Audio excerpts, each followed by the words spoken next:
أعوذ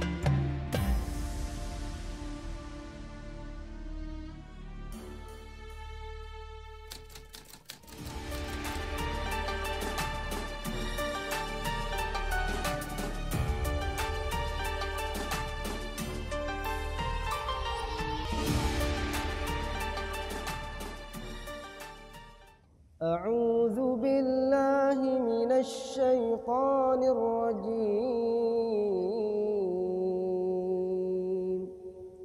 بسم الله الرحمن الرحيم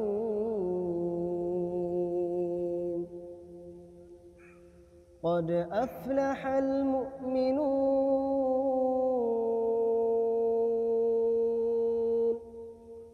الذين هم في صلاتهم خاشعون والذين هم عن اللغو معرضون والذين هم للزكاة فاعلون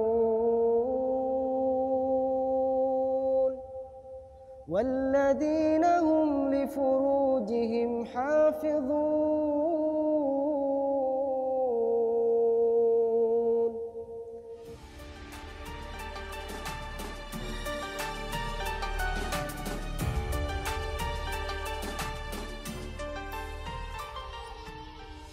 Assalamualaikum warahmatullahi wabarakatuh. Apa khabar semua penonton di rumah? Cik Man berharap semoga semuanya berada dalam keadaan istimewa dan juga sentiasa gembira ceria bersama keluarga tersayang. Okey, jadi hari ini kita ke episod yang seterusnya di bawah tema tafsir, iaitu kita sedang membincangkan ayat-ayat yang awal daripada surah Al-Mu'minun. Kita dah bincang 2 ayat yang terawal. Hari ini kita masuk pula ayat yang ketiga, iaitu ciri yang kedua bagi orang beriman yang berjaya. Apa dia? A'udzubillahi minasyaitonirrajim walladzina hum 'anil lagwi mu'ridun. Dan orang-orang yang beriman berjaya itu siapa dia? Dan orang-orang yang memalingkan diri, tak masuk campur dalam urusan-urusan yang tak berguna, percakapan yang tak berguna, perbuatan tindakan yang tak berguna, sebarang perkara-perkara yang sia-sia. Lara di sini membawa maksud perkara sia-sia yang berkaitan dengan urusan akhirat ataupun urusan duniawi. Korang pernah pergi masjid kan? Terutamanya adik-adik yang lelaki ataupun Pak Long pergi masjid, kemudian sebelum imam ataupun khatib naik ke mimbar tu, Bilal kan dia pegang tongkat tu kan. Itu bukan tongkat Lord of the Ring tu, itu memang tongkat untuk khutbah tu. Sebelum dia serahkan pada khatib tu, imam akan baca satu hadis. Okey, barang siapa yang berkata-kata ketika imam membaca khutbah dengan mengingatkan sahabatnya berkata diam sahaja pun, faqad lara, sesungguhnya telah berlaku lara. Maka berlaku lara di sini bermaksud sia-sia pahala Jumaatnya. Tu Bilal akan bagi tafsiran ataupun terjemahan sia-sialah pahala Jumaatnya. Jadi senang cerita, lara bermaksud sia-sia. Jadi orang beriman yang berjaya, dia akan memalingkan diri, mu'ridun, daripada perkataan arada, maknanya berpaling, tak nak terlibat dalam perbuatan yang sia-sia. Itu ya. Jadi kita pegang ciri yang kedua ini, semoga kita menjadi orang yang termasuk dalam golongan yang sentiasa mengelakkan diri daripada sia-sia.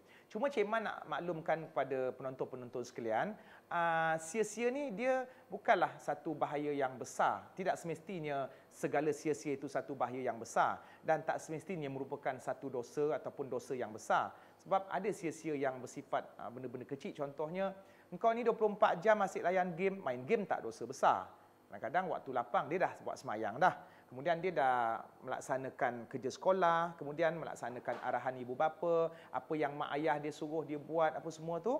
Tapi ada waktu lapang selama 2 jam, tak ada kewajipan yang lain, jadi digunakan waktu lapang dia game. Boleh jadi benda ni sia-sia. Walaupun tak mendatangkan dosa, tapi sepatutnya dia boleh melakukan perkara yang lebih bermanfaat daripada game. Contohnya, baca buku. Jadi tak semua dan tak semestinya sia-sia itu adalah satu dosa. Tapi sebagai seorang Muslim ataupun seorang mukmin yang berjaya, yang baik, yang boleh memilih antara dua perkara mana satu yang lebih manfaat, maka kita harapkan kita dapat melakukan ataupun memilih pilihan yang lebih tepat untuk menambah pahala lah. Okey, nak pula sekarang ni zaman gadget 24 jam dengan handset, dengan grup WhatsApp-nya, dengan Instagram-nya, post sana, post sini. Bukan benda tu tak boleh, tapi akhirnya cuba bayangkan kalau kita tak ada handset tu berapa banyak buku yang kita boleh hasilkan.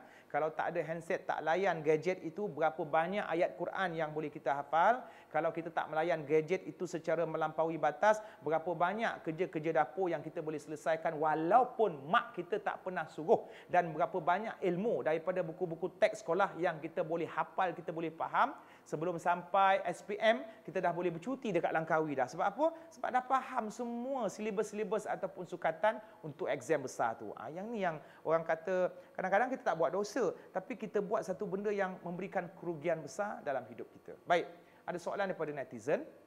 Cik Man, sekiranya kita hanya fokus melakukan kerja keduniaan, maka adakah dikira sia-sia? Secara umumnya sekali lalu dengan persoalan ni, ia merupakan sia-sia. Sebab dalam hidup ini kita dituntut untuk seimbang antara dua benda. Yang pertama, tuntutan dunia. Yang kedua, tuntutan akhirat. Kalau kita tumpukan semata-mata kerja dunia sampai kita mengabaikan sudut-sudut yang lain. Contoh, ada orang tu dia asyik bisnes je kerja dia. Ataupun asyik mesyuarat aja.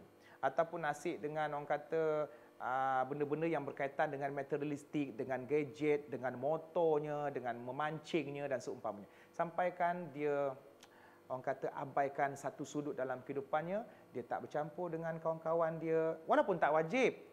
Dia tak bergurau dengan anak-anak dia, walaupun tak wajib. Tapi dekat situ ada kekurangan berlaku. Kawan-kawan akan rasa macam, dia ni friend zone kita kot. Asyik leka dengan memancing aja. Ikan tu bukan boleh tolong dia pun. Baik, satu lagi pula mungkin dengan keluarga dia.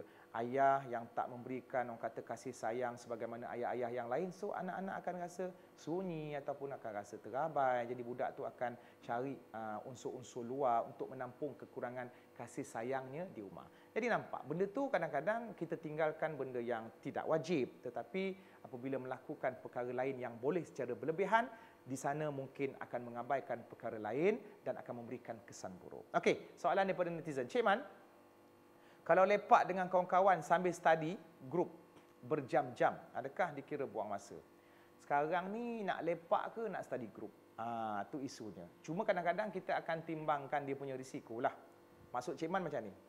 Study dekat rumah seorang-seorang, dengan study group dengan kawan-kawan dekat perpustakaan, dengan study group dengan kawan-kawan dekat McDonald. Dia ada 3 tempat berbeza tu. Rasanya kalau study group seorang-seorang kat rumah, dia tak ada nak buat apa, dia tumpukan buku. Tapi ada risiko tak? Ada? Tidur.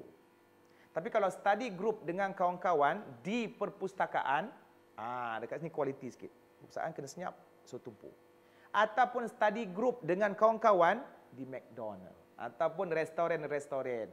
Maknanya mana yang lebih tu? Study ke makan? Kan? Dengan keadaan orang lalu lalangnya. So, antara 3 ni kita pilih mana yang lebih berkualiti. Mana yang kurang sia-sianya ataupun tak ada sia-sianya. Jadi manusia beriman yang berjaya akan buat pilihan yang tepat. Kita kembali selepas ini.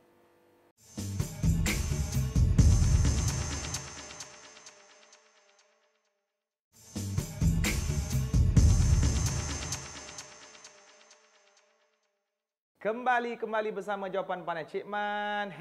#korang tanya, insya-Allah Cik Man akan jawab. Okey, kita masih lagi dalam ayat yang ketiga, walladzinahum 'anil lagwi mu'ridun, dan orang-orang yang berpaling daripada perkara yang sia-sia, maka ini adalah orang yang berjaya. Baik, untuk pengetahuan penonton sekalian, sebenarnya sifat memalingkan diri daripada sia-sia ni, maknanya sifat tak nak buat benda yang sia-sia ni, benda lara ni, dia bertitik tolak ataupun terkesan daripada ciri yang pertama tadi, iaitu khusyuk dalam solat. Kerana apabila seseorang itu menjaga khusyuk di dalam solat, berusaha untuk khusyuk, dia akan memberi kesan dalam hati, dia memberi kesan kepada perangai, dia memberi kesan kepada peribadi.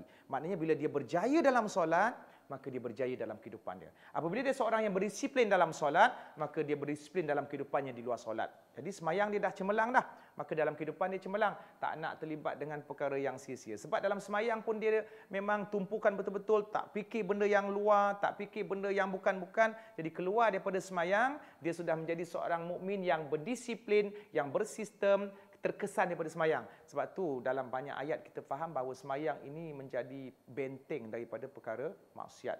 Innas salata tanha 'anil fahsya'i wal munkar. Sesungguhnya sembahyang itu merupakan pencegah daripada perbuatan keji dan munkar. Jadi ayat yang ketiga ni berpunca daripada ayat yang kedua. Kalau kita dapat buat khusyuk di dalam solat, maka insya-Allah kita akan menjadi khusyuk dalam kehidupan. Maksudnya kita hanya tumpukan pada benda-benda yang penting saja. Dalam hidup kita, contoh ada 3 benda penting kita kena buat. Antara 3 ni kita akan pilih satu yang lebih penting. Alright. Jadi seterusnya kita nak ambil soalan daripada netizen. Cik Man, adakah orang buat ibadah tapi ibadahnya sia-sia? Secara ringkasnya ada. Sebab satu ibadah itu dia terkesan daripada niat seseorang yang melaksanakan ibadah, kemudian bagaimana seseorang yang melakukan ibadah itu melaksanakan package ibadah tersebut.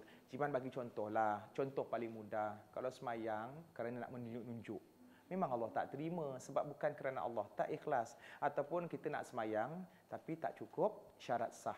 Semayang menghadap tempat lain. Semayang tak ambil wuduk. Rukun pun tak cukup. Contohnya dalam ibadah zakat, contohnya kan.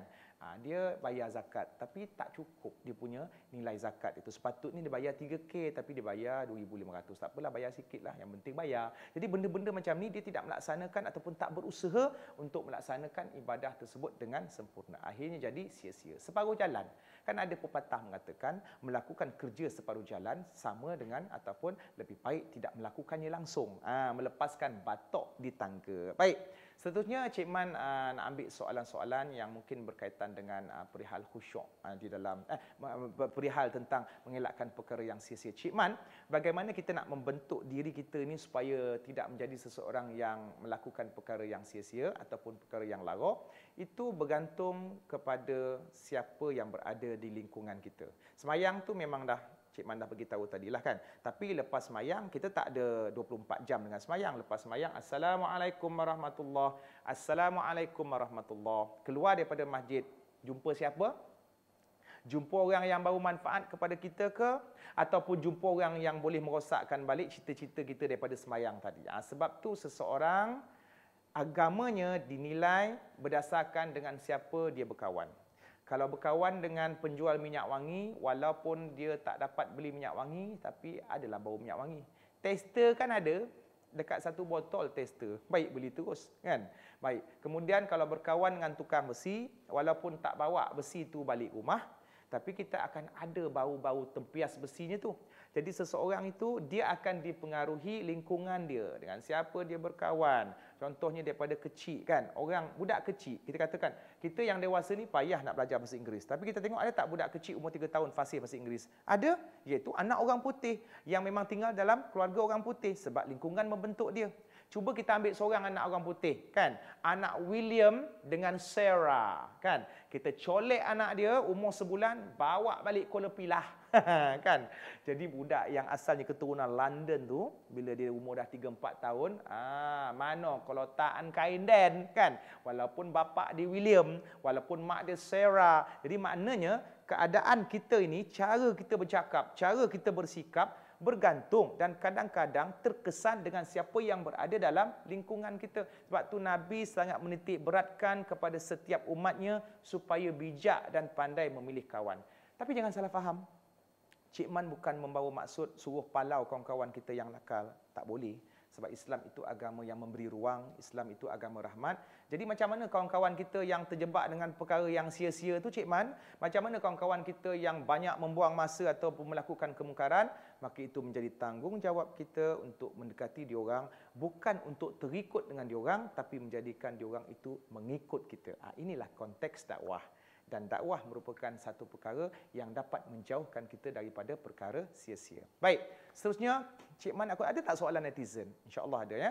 Jadi Cik Man nak kutip lagi banyak soalan-soalan daripada netizen yang berkenaan dengan orang kata perkara yang sia-sia. Ataupun contohnya ketika khutbah Jumaat. Walaupun khatib ataupun Bilal tu kata, walaupun berkata diam sahaja, maka sia-sialah pahala Jumaatnya. Sedangkan berkata diam tu benda yang baik. Tapi disebabkan berkata diam dah mengganggu orang sebelah yang lain ataupun sudah menghilangkan konsentrasi kita terhadap khatib, maka benda tu sia-sia. Apatah lagi benda yang tak ada kena mengena dengan khutbah. Apa dia? Tengok handset. Kemudian apa lagi? Mungkin berbual-bual dengan orang sebelah. Jadi benda yang baik pun jadi sia-sia ketika khutbah Jumaat, apatah lagi benda yang tak ada kena mengena langsung dengan khutbah Jumaat. Kita berhenti seketika, kembali selepas ini.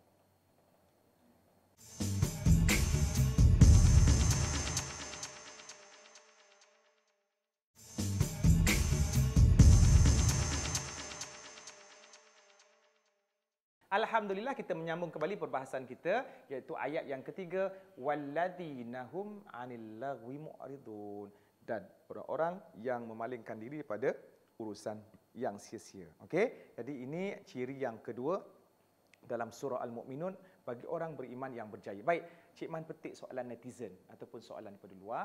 Cik Man, betul ke main game ni sia-sia, Cik Man? Memang tak boleh main game ke macam mana? Okey. Jadi main game ni salah satu daripada perkara-perkara duniawi, ya.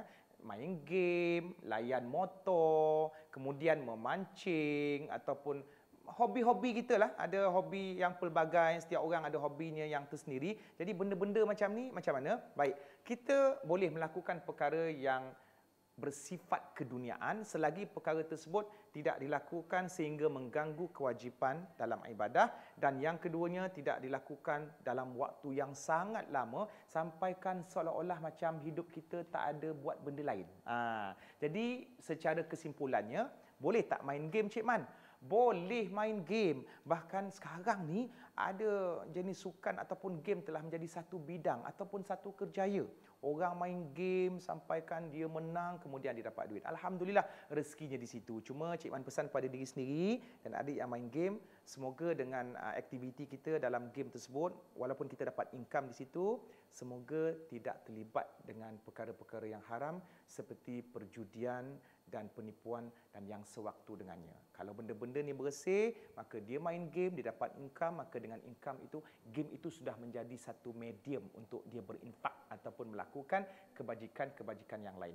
Tapi bagi adik-adik yang just main game-game biasa ni, maka dekat situ jangan tumpukan 24 jam dengan perbuatan ataupun aktiviti tersebut. Sebab banyak lagi benda-benda yang lain yang lebih bermanfaat, walaupun tak wajib, tapi dia boleh meningkatkan nilai moral kita sebagai seorang mukmin yang berjaya, yang kalau boleh memang sangat berhati-hati dalam penggunaan waktu. Okey, Cik Man nak petik satu lagi soalan netizen. Assalamualaikum, Cik Man. Waalaikumsalam. Cik Man, kalau saya berkawan dengan orang non-Muslim, kemudian saya berkawan tu tujuan saya bukan untuk berdakwah. Maknanya kawan rapat, persahabatan. Adakah persahabatan saya itu sia-sia? Okey. Hukum kita nak berkawan dengan orang non-Muslim ini, Allah dah jelaskan dalam Quran, la yanhakumullah, Allah tidak melarang untuk kita berbaik-baik dengan non-Muslim selagi mana mereka tidak berniat jahat, memerangi ataupun menghalau kita daripada kampung halaman kita. Okey, itu satu.